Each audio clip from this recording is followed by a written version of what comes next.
राजस्थान के भौतिक प्रदेश को 4 भागों में बांट दिया है। जैसे मैं आपको समझाती हूँ कि राजस्थान की जो आकृति होती है वो कहते हैं कि समान यानी विषम कोणीय चतुर्भुज के समान होती है।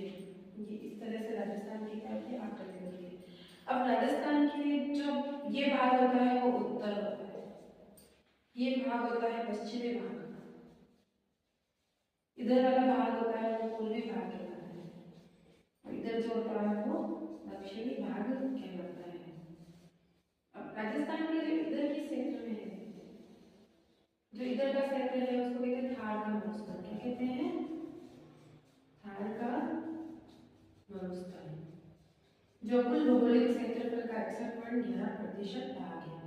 अब इधर से लेकर इस तरह से जो ये श्रेणी होती है इसको कहते हैं अरावली पर्वतमाला। क्या कहते हैं? अरावली हिल्स, अरावली पर्वतमाला, जो इस तरह से बनी हुई है इसको कहते हैं अरावली पर्वतमाला, जो कुल भौगोलिक क्षेत्रफल का 10.11% भाग है। और इधर की साइड जो पूर्वी भाग है इसको कहते हैं पूर्वी मैदानी प्रदेश, और इधर कोटा, बूंदी, बारा, झालावाड़, ये कहता है हाड़ौती का पठार। इधर का जो क्या कहते हैं? पूर्वी मैदानी भाग, जो इस तरह से चलता है, और इधर का जो क्षेत्र होता है वो क्या कहलाता है? हाड़ौती का पठार। इस तरह राजस्थान के भौगोलिक विभाजन को 4 भागों में विभक्त किया गया है। उसमें थार का मरुस्थल, अरावली पर्वतमाला, पूर्वी मैदानी भाग और हाड़ौती का पठार।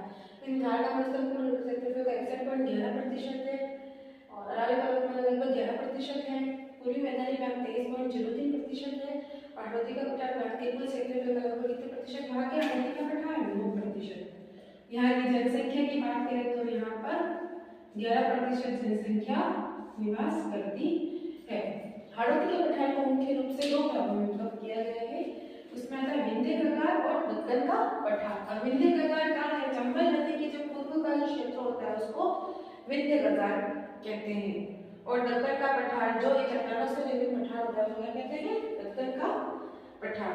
हाड़ौती के पठार क्या होते हैं? जैसे हाड़ौती क्षेत्र में आते हैं, यहाँ की मुख्य जो मिट्टी जो होती है वो क्या होती है? काली मिट्टी होती है। काली मिट्टी में यहाँ पर कपास अत्यधिक मात्रा में होती है। काली मिट्टी में कपास की उपज